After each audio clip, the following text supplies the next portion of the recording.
그러면 이렇게 유니 컴파트먼트 아스로플라스티를 여러 번 말씀을 드렸는데 유니 컴파트먼트 말씀 그대로 니 조인트는 세 개의 컴파트먼트로 되어 있습니다. 미디알, 라테랄, 파텔로페모랄 세 개의 컴파트먼트로 나누어서 생각해 주는 게 좋다고 저는 생각을 합니다. 그래서 이러한 컴파트먼트를 이렇게 리서피싱 해주는 방법이 유니 컴파트먼트 아스로플라스티고 과거에는 이것이 그 HTO와 같이 브리징 오퍼레이션 그러니까 토탈리를 하기 전에 나이가 너무 젊은데 토탈리를 하기에는 너무 좀 그렇고 그 다음에 셀비지 오퍼레이션 토탈리를 해야 되는데 환자의 피지컬 컨디션이 너무 좀 좋지 않은 메디컬하게도 문제도 많고 그래서 셀비지 오퍼레이션으로 이렇게 사용이 돼서 그렇게 또 정의가 되는 그런 수술로 시작을 했습니다.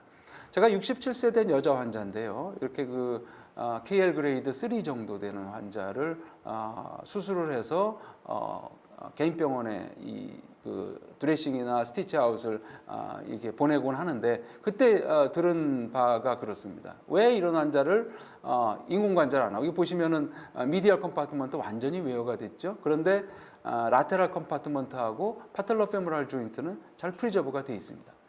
이런 환자를 왜 토탈리를 안 하고 유니 컴파트먼트를 해서 했느냐 의아스럽다 하는 얘기를 또 환자분은 저한테 와서 전하곤 했습니다. 그래서 이번 강의를 통해서라도 아마 또 그렇게 생각하시는 분이 많이 계실 거라고 생각을 해서 이번 강의를 통해서 설명을 좀 드리고자 합니다.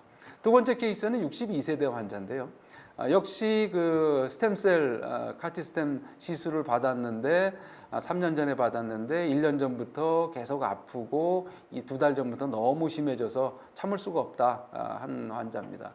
미디알 컴파트먼트에 그레이드 3 정도의 리전을 보이고요. 카티스템 임플란테이션 한 다음에 보면은 본메로 리전이 상당히 미디얼 사이드에 심한 걸 볼 수 있고요. 본메로 리전 상당히 심한 뭔가 리페어된 티슈가 보이기는 합니다. 근데 본메로 리전이 많이 심해서 많이 아팠을 거라고 생각이 됩니다.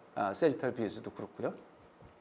3년 후에 보면은 본메로 리전은 많이 감소는 하기는 했지만 너스클레로틱해지고요. 카틸리지가 완전히 없어지고 이런 상황을 봐서 환자는 당연히 아팠을 것이라고 생각이 됩니다. 그래서 1년 전에 윤희를 해서 지금 현재 잘 지내고 있는 상황에 있습니다. 자, 이렇게 유니 컴파트먼트 아스로플라스티를 나이가 65세가 넘었음에도 불구하고 또는 60세가 넘었음에도 불구하고 이렇게 시도를 하고 있습니다.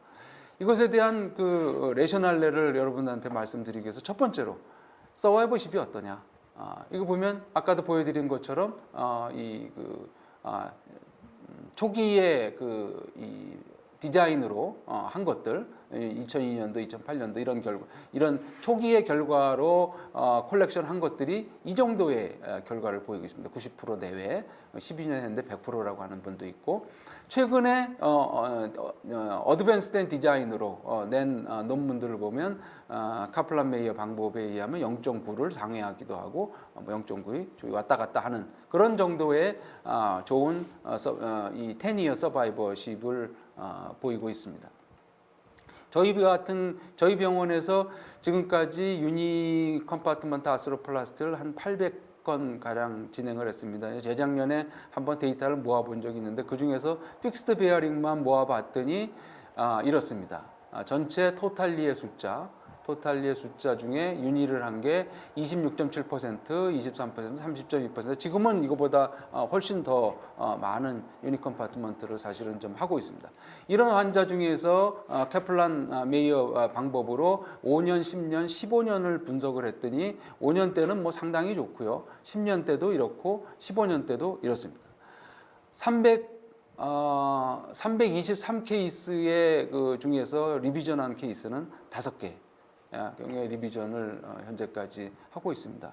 이럴 정도로 상당히 서바이벌십이 엑설런트한 것을 저희는 경험을 할 수가 있었습니다. 이건 저의 경험뿐만 아니고요. 그래서 많은 기관에서 이런 경험을 얻기 때문에 UKA의 인디케이션이 초기의 디자인과 많이 바뀌고 있다는 겁니다. 초기에는 아까 말씀드린 것처럼 셀비지 오퍼레이션 또는 브리징 오퍼레이션으로 해서 그런 개념으로 좀 이 그 환자를 선택을 한 반면에 비해서 최근에 들어와선 파텔로 페모랄 조인트에 카틸리지 리전이 어느 정도 있어도 괜찮고 60대보다 훨씬 젊어도 괜찮고 60세보다 넘어도 괜찮고 피지컬 디맨드가 어느 정도 있는 분도 괜찮고 비만인 사람도 어느 정도 할 만하고 그 다음에 이게 이 디포머티가 특히 LOM이 좀 있더라도 코렉터블 하다면은 윤희를 시도를 할 정도로 이렇게 인디케이션이 많이 확장을 했습니다. 그래서 이렇게 확장을 하다 보니 또 롱텀 서바이버십도 좋고 그러다 보니 과연 그러면 윤희가 어느 정도 토탈리 리플레이스먼트를 대체를 할 수가 있지 않느냐. 그 다음에 HTO가 서 있을 공간이 점점 더 좁아드는 거 아니냐 하는 그런 의구심을 가질 수 있고 실제로 그렇게 진행이 되고 있습니다. 토탈리와 윤희에 대한 여러 페이퍼들이 많이 나와 있습니다. 이 미국에서의 페이퍼인데요. 전체 한 6만 8천여 환자의 이 그 환자 중에서 토탈리와 윤희의 레이쇼는 윤희가 한 4.5%를 하고 있습니다. 그런데 이게 2013년도에 나온 페이퍼인데요. 그렇죠? 네, 2013년에 나온 페이퍼인데 그 이후로 계속 1.7배, 토탈이 1.7배 증가하는 데 비해서 유니 컴파트먼트는 6.2배 정도로 계속 래피드하게 그로잉하는 테크닉이다 하는 그런 것을 보여주고 있고요. 이제 캐플란 메이어 방법에 의하면 윤희가 훨씬 리비전 레이트가 높습니다. 그런데 이 페이퍼에서는 어떻게 설명하느냐면 윤희는 토탈리로 컨버전하기가 쉽다. 프라이머리와 거의 차이가 없이 컨버전 할 수 있기 때문에 윤희는 컨버전을 많이 한다. 하지만 토탈리는 페일을 해도 컨버전하기 굉장히 껄끄럽기 때문에 잘 안 한다 하는 그런 이유로 이런 그 윤희의 컨버전 레이시오가 높은 것을 설명을 하고 있습니다. 이 페이퍼에서는 중요한 에비던스를 제공을 하고 있습니다.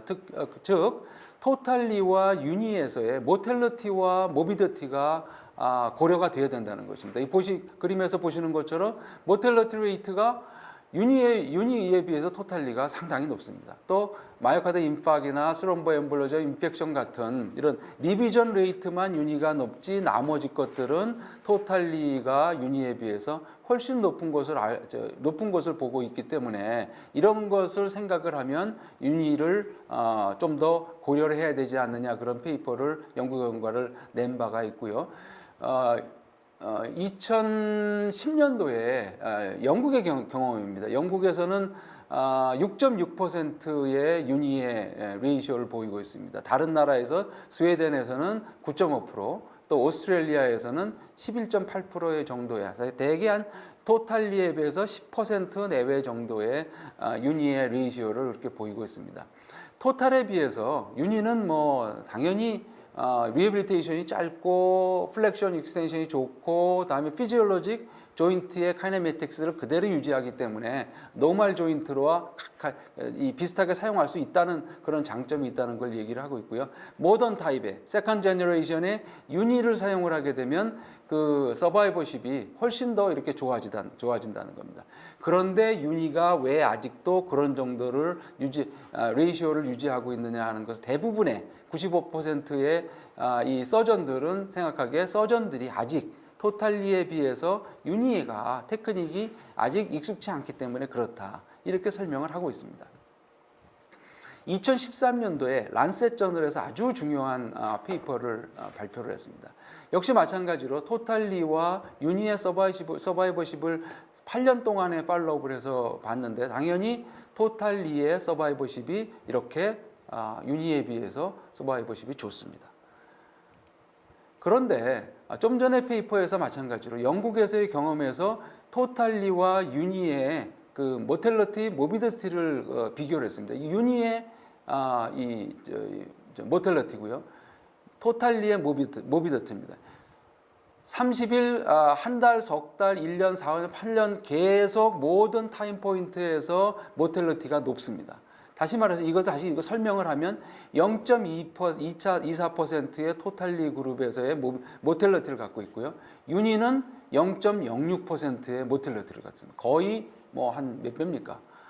이렇게 상당히 높은 모텔리티를 갖고 있고 해자드 레이시오도 유니에서 훨씬 높습니다. 이것을 다시 말씀을 드리면 첫 번째 한 달에서 환자가 수술을 받아서 사망할 확률이 토탈리에서 4배나 높다는 겁니다. 8년째 가서는 15%가 환자의 이 모텔리티가 높다는 것입니다. 이런 모텔리티가 유니와 토탈에 상당히 큰 차이를 보인다는 걸 제시를 하고 있고요. 다른 메디컬 컴플리케이션, 스롬보시스나 또는 마이오카드 인파크나 또는 스트로크나 블러드 트랜스퓨전이 많은 거나 이런 것들이 이 유니는 토탈리는 유니에 비해서 2배, 3배, 4배 이렇게 높은 메디컬 컴플리케이션을 많이 갖고 있습니다 하는 페이퍼를 발표를 하면서 이것을 감안을 해서 유니와 토탈리의 서바이버십을 다시 그려보니까 유니의 서바이버십이 훨씬 토탈리의 서바이버십보다 높다 하는 그런 결론을 낸 중요한 연구 결과가 있었습니다. 이 페이퍼에서는 또 무슨 얘기를 하고 있느냐면 유니를 한 다음에 토탈리를 하게 되면 유니보다도 환자가 입원하는 기간이 훨씬 길어지고 재입원하는 비율이 훨씬 더 많아지고 또 유니는 컨버전을 할 때 프라이머리 토탈리와 거의 비슷하지만 물론 블럭을 사용하거나 스템을 사용하는 비율은 좀 더 높습니다. 그렇지만은 이 프라이머리 토탈리와 거의 비슷한 컴플리케이션이라든지 펑셔널 리절트를 보이는데 토탈리는 리비전을 하게 되면 훨씬 더 복잡한 또는 컴플리케이션을 많이 낳는다 그런 얘기를 하고 있습니다. 그래서 아까 말씀드린 이 페이퍼가 조사한 게 10만 명을 대상으로 조사를 했는데 그 중에 21%는 토탈리 대신에 유니를 할 수도 있었다 하는 얘기를 하고 있습니다. 중요한 결과는 유니를 해서 토탈리를 바꿀 때는 405 케이스의 토탈리를 리비전을 할 가능성이 많아지지만 그 결과로서 169명의 생명을 세이브할 수 있다 이런 결론을 내리고 있습니다. 그래서 서전한테 묻습니다. 당신은 어느 쪽을 선택을 하겠습니까? 네, 이거는 상당히 저희가 심각하게 생각해 봐야 될 일이라고 생각을 합니다. 또 이런 란셋에서 2019년도에 작년에 중요한 또 연구 결과를 발표를 했는데 토탈리를 하게 되면 수술 안 한 그룹보다 1년이 지나야 수술 안 한 그룹보다 좋아진다는 거죠. 그 다음에 많이 여러분들이 겪고 계시겠지만 토탈리를 한 다음에 unknown 페인이 25%까지 나타난다는 겁니다. 사실은 이러한 언노운 페인은 여러분들 마찬가지로 저도 환자를 보통 이제 수술한 다음에 1년째까지 자주 만나게 되는데 환자와 얘기할 때 상당히 이 좀 껄끄러운 그런 관계가 되는 게 바로 이런 그 언노운 페인이 있는 겁니다. 그래서 과연 토탈리를 하느냐 유니를 하나 할 때 이런 단순히 옛날 트래디셔널 인디케이션으로만 생각하지 말고 환자의 컨디션이나 이런 필로소피를 생각을 해서 결정을 해야 된다 하는 게 저의 생각입니다.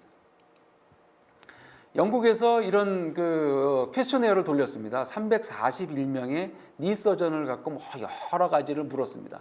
그런데 거기서 중요한 게 뭐냐면 당신은 유니에서 토탈리에 비해서 유니에서 뭐가 가장 큰 장점이라고 생각합니까? 했을 때 이런 겁니다. 레인지 오브 모션이 좋아지고 모비더티가 적고 그 다음에 빨리 리커버리하고 프리오프리오셉션이 유지가 되면서 토탈리를 나중에 안 하게 될 가능성도 상당히 많다 하는 이런 이 그 장점을 얘기를 했고요. 또 그러면 언제 유니를 선택하느냐 했을 때 참 놀랍게도 이 55세 이전에도 좋다 18%, 또 75세 이상에도 좋다.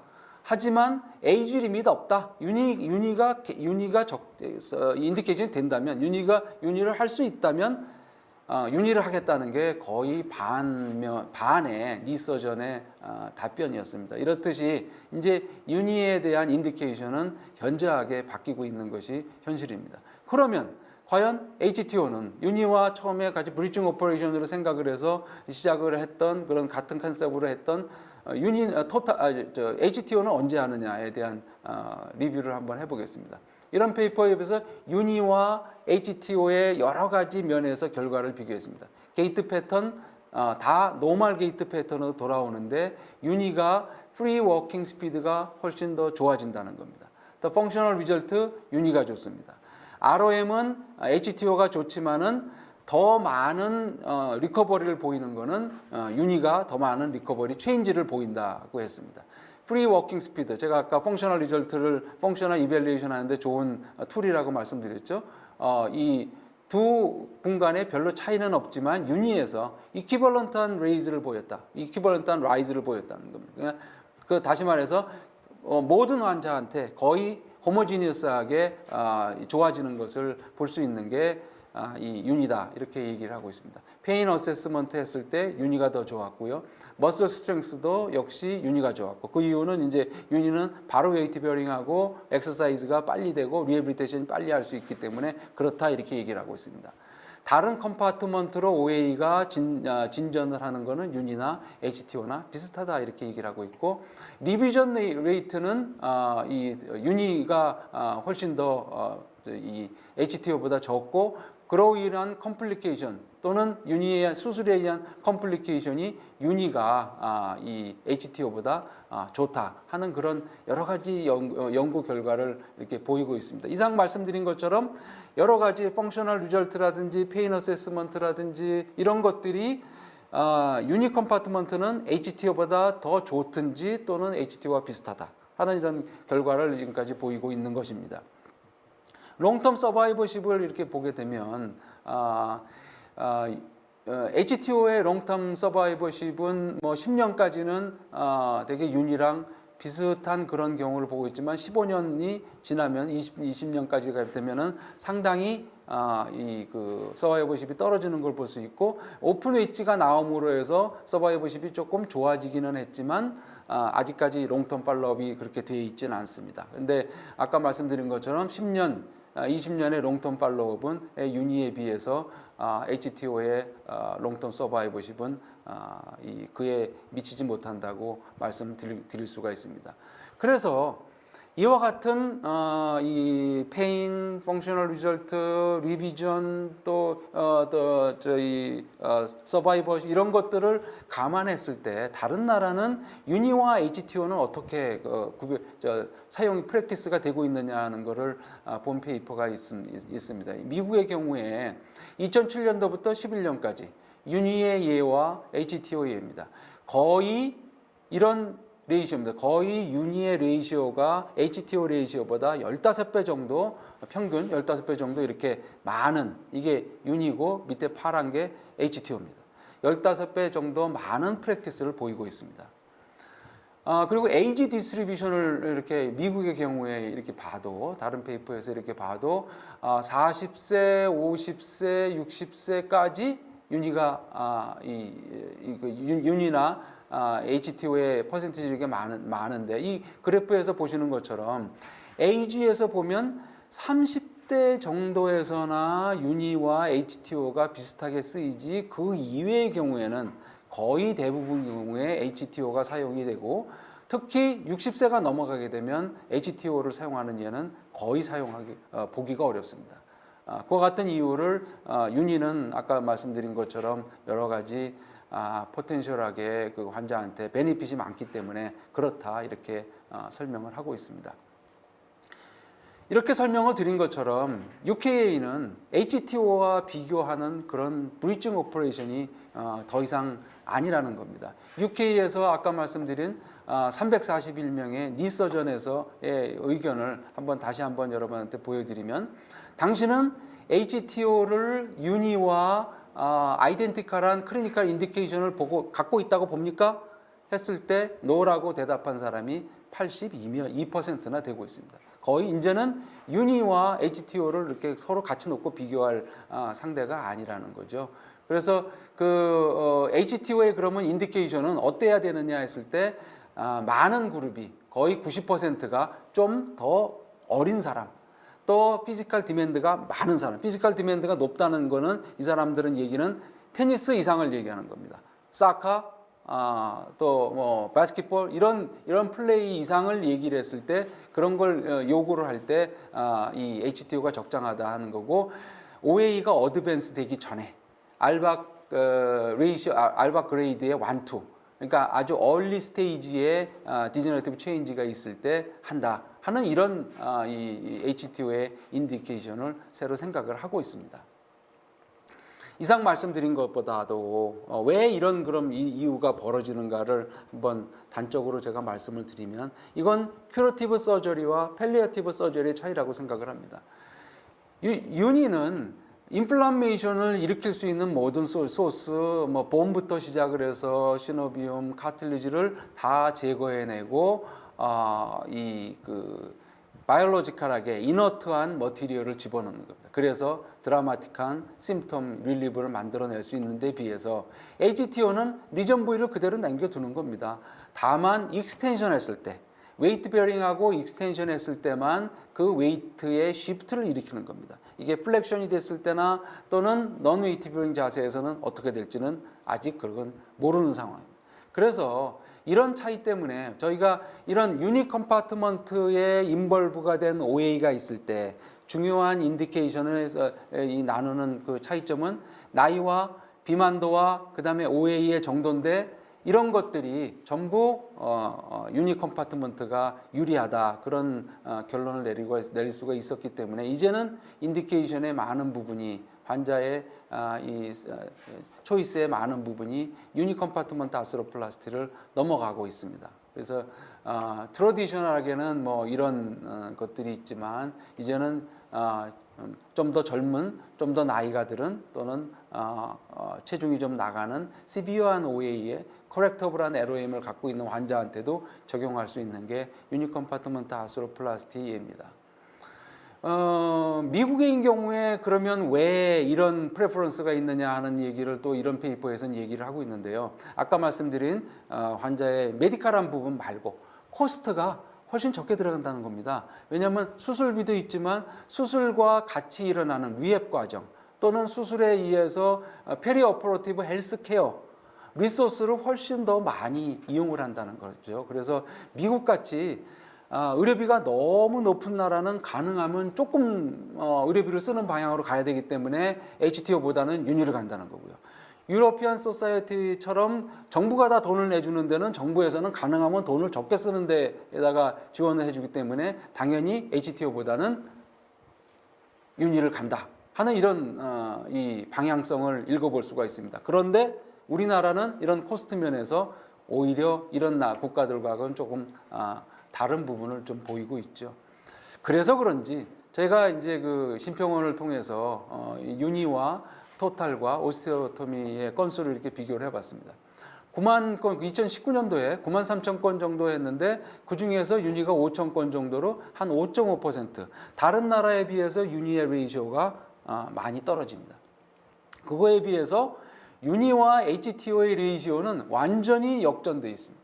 윤희가 HTO의 3분의 1밖에 안 하고 있어요. 그만큼 HTO를 많이 한다는 얘기고 그만큼 윤희를 적게 한다는 그런 결과를 얻을 수가 있습니다. 그럼 다른 여러 나라에 비해서 왜 이렇게 우리나라는 다른 현상을 보일까 하는 그런 그러니까 윤희가 너무 적고 HTO가 너무 많다 하는 이런 이유를 생각을 해봤습니다. 그 뭐 몇 가지 이유가 뭐 여러분 각자도 알고 계실 텐데요.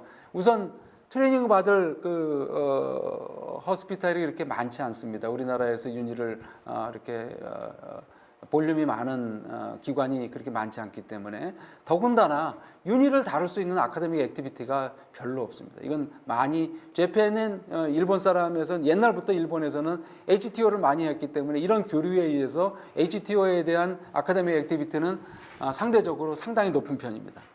그런 거에 비해서 윤희는 그렇지 못하기 때문에 여러분들한테 덜 패밀리하다 이렇게 얘기를 할 수가 있고요.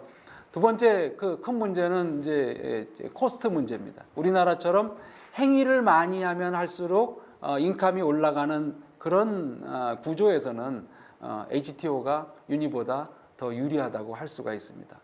또 하나는 우리나라 사람 안짱다리 참 많고요. 안짱다리에 대한 그런 이 편견을 좀 많이 갖고 계시거든요. 그래서 HTO가 그걸 코렉션하기에는 훨씬 더 유리한 점이 있기 때문에 이러한 이유 때문에 그렇지 않을까 하는 생각을 하고 있고요. 그럼에도 불구하고 환자를 생각한다면 서지컬 인디케이션은 이제 많이 바뀌어야 된다고 이렇게 생각이 듭니다. 또 하나의 싱글 컴파트먼트 인볼브를 했을 때 하는 수술입니다. 파텔로페모랄 아스로플라스티. 여러분들한테는 그렇게 생소한 수술 방법은 아니라고 생각을 합니다.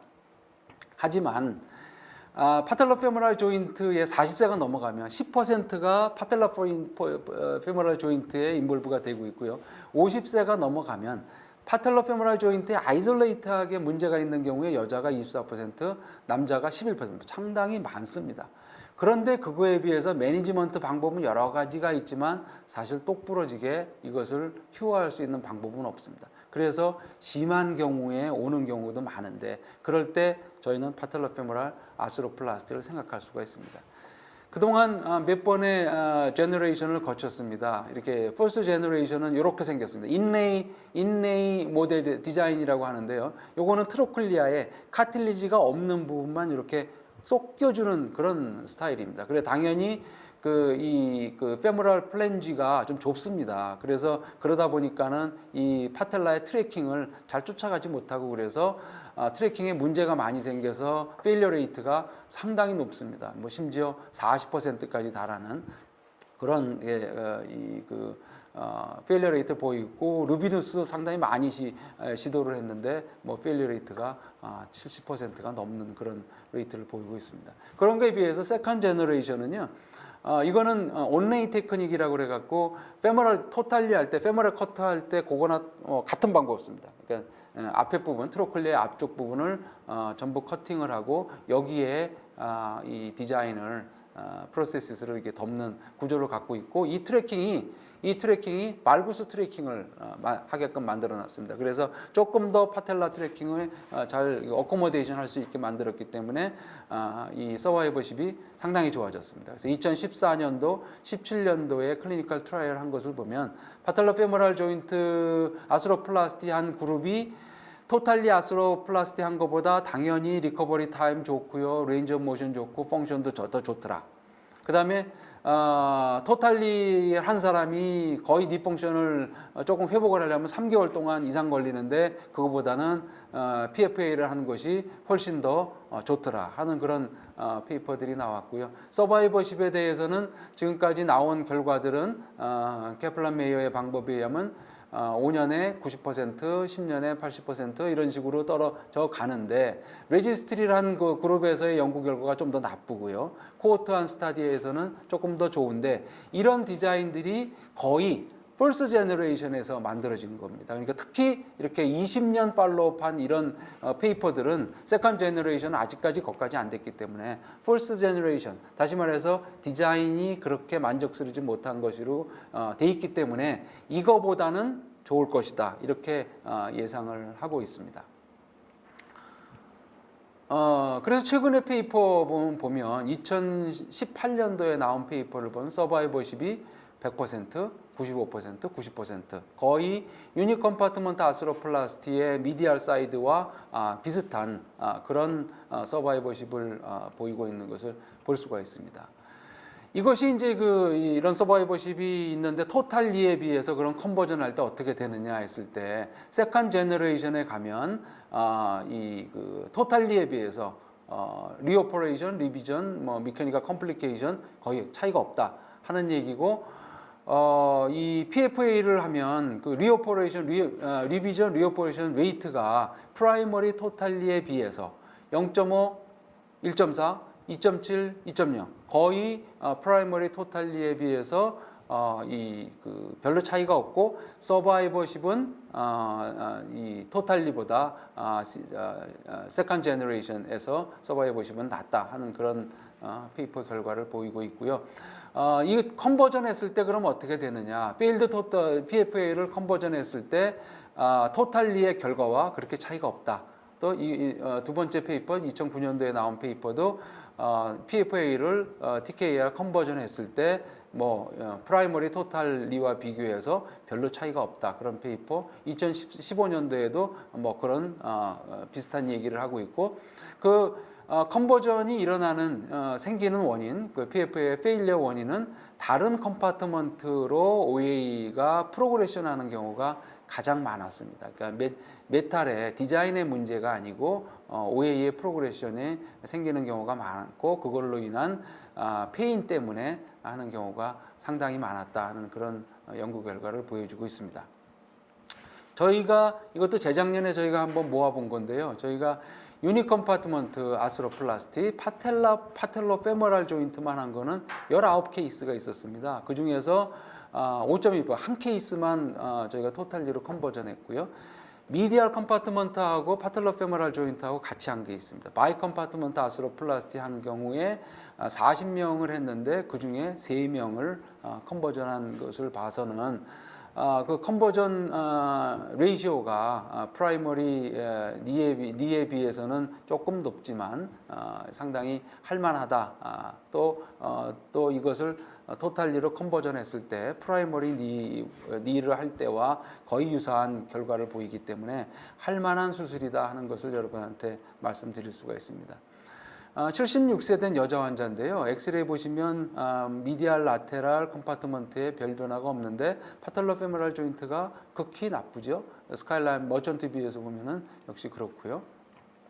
MRI에서 보면은 미디얼 컴파트먼트하고 라테랄 컴파트먼트에 카틸리지가 잘 프리저브가 되어 있는 것을 볼 수 있는데 파텔로 페모랄 조인트만 딱 붙었습니다. 그래서 이런 환자는 파텔로 페모랄 아스로플라스티에 좋은 인디케이션이 된다고 봅니다.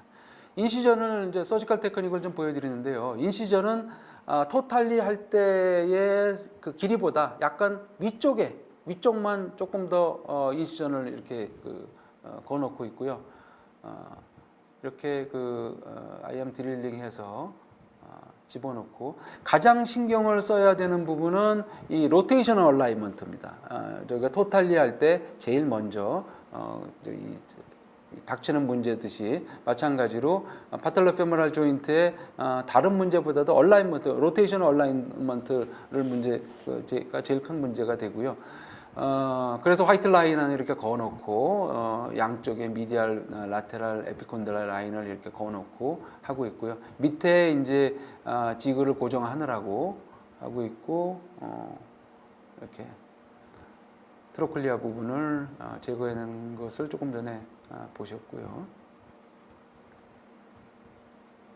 보통 수술 시간은 한 30분에서 40분 정도 걸립니다. 근데 이제 저희가 편집을 해서 좀 빠른 스피드로 돌려서 보고 있고요. 자, 이래서 이제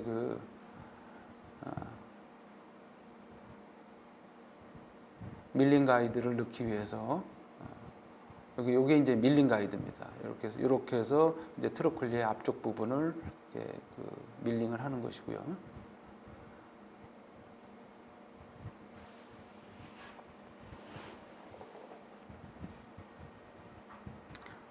네. 블레이드로 깨끗하게 이렇게 밀어내지 않기 때문에 밀링을 했을 때는 조금 우둘두둘한 경우가 좀 남아 있습니다. 그래서 그걸 좀 잘 정리하고 그 다음에 패그를 인서션 하기 위해서 패그 드릴링을 하게 되죠. 3군데 패깅을 하게 됩니다.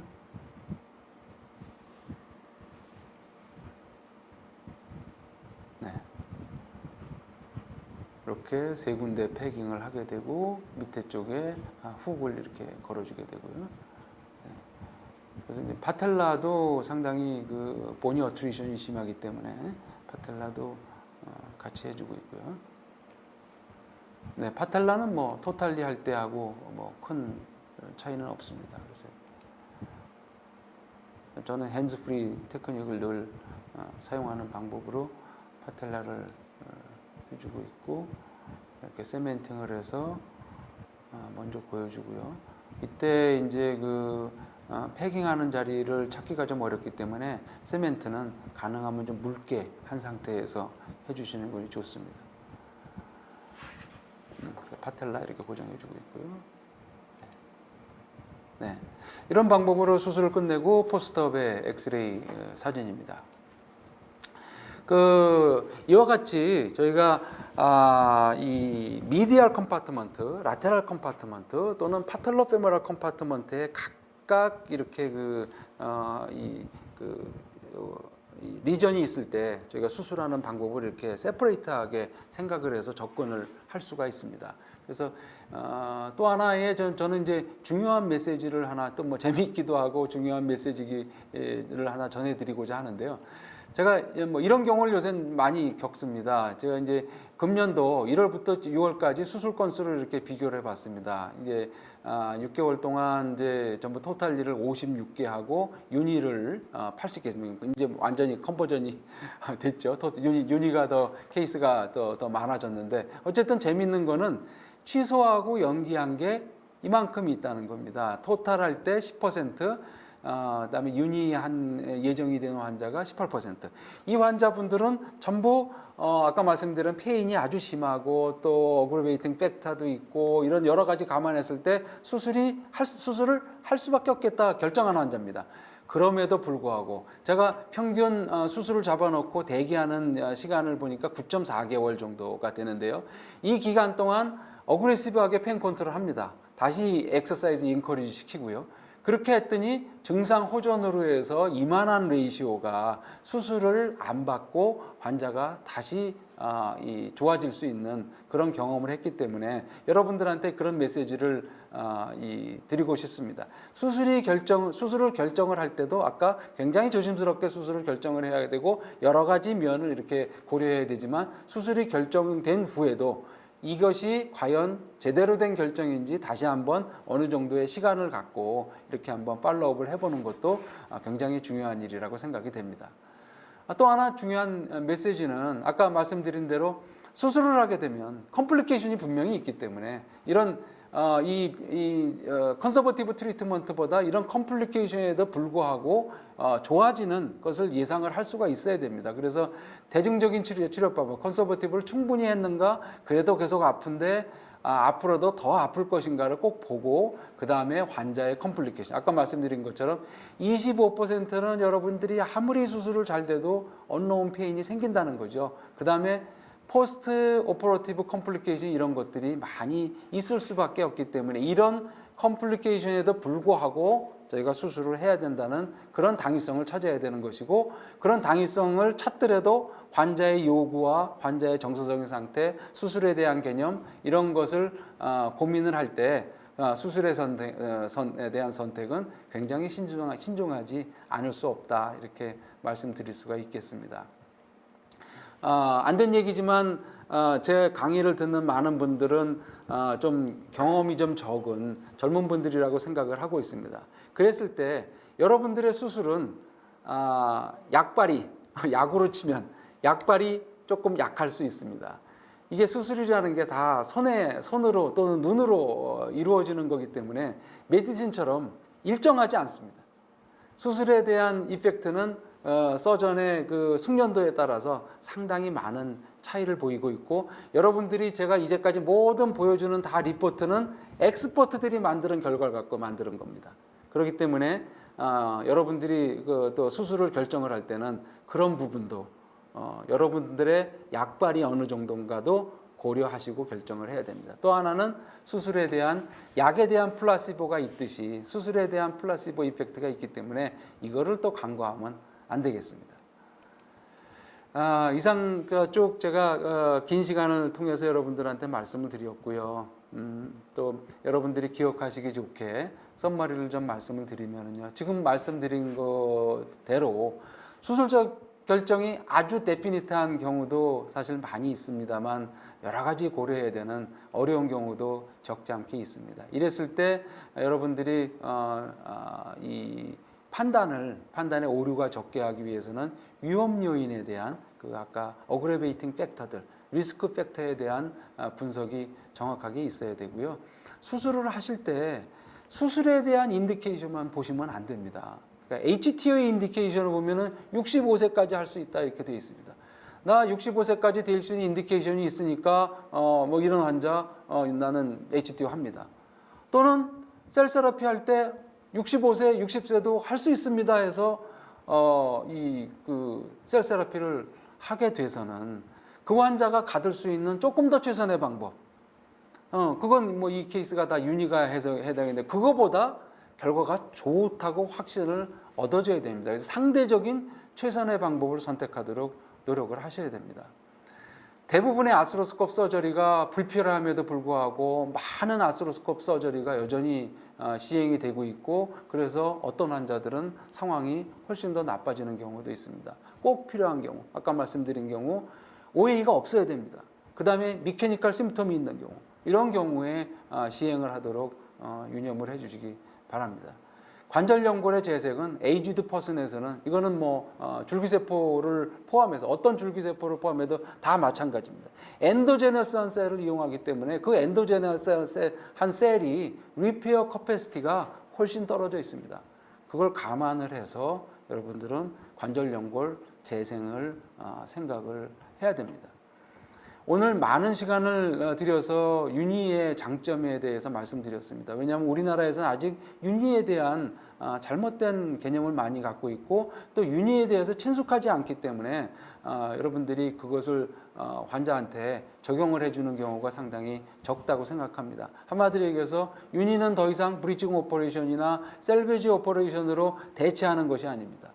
필요한 경우에는 토탈리를 대신해서 할 수도 있는 그런 수술 방법이라는 것을 잘 알아주시기 바라고요. HTO가 많은 경우에 윤희와 비슷한 임상적 결과를 보이고 있는 것은 사실입니다.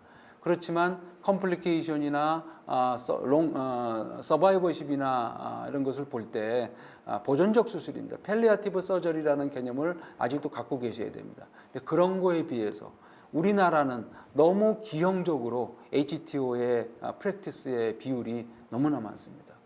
한번 좀 재고를 좀 해봐야 될 여지가 있다고 생각합니다. 파텔로페모랄 아스로플라스티는 아마 많은 경험이 없으리라고 생각을 하지만 이것도 역시 싱글 컴파트먼트의 리전이 왔을 때 생각할 수 있는 좋은 방법이라고 소개를 하고 있습니다. 마지막으로 이 니를 그냥 하나의 유닛이라고만 생각하지 마시고 세 개의 컴파트먼트에 이루어지는 것이고, 거기에 리전이 어디 있다는 것을 구체적으로 분석을 하시고 정확하게 이것을 파악을 하셔야 됩니다. 그 다음에 그 리전이 어느 정도 부위냐, 과연 컨서버티브로 도저히 해결이 안 되는 부위냐, 안 되는 점이냐 하는 것을 저희가 생각하고 수술을 결정을 해야 된다고 생각을 합니다. 이상 강의를 마쳤고요. 여러분들의 질문을 기다리도록 하겠습니다.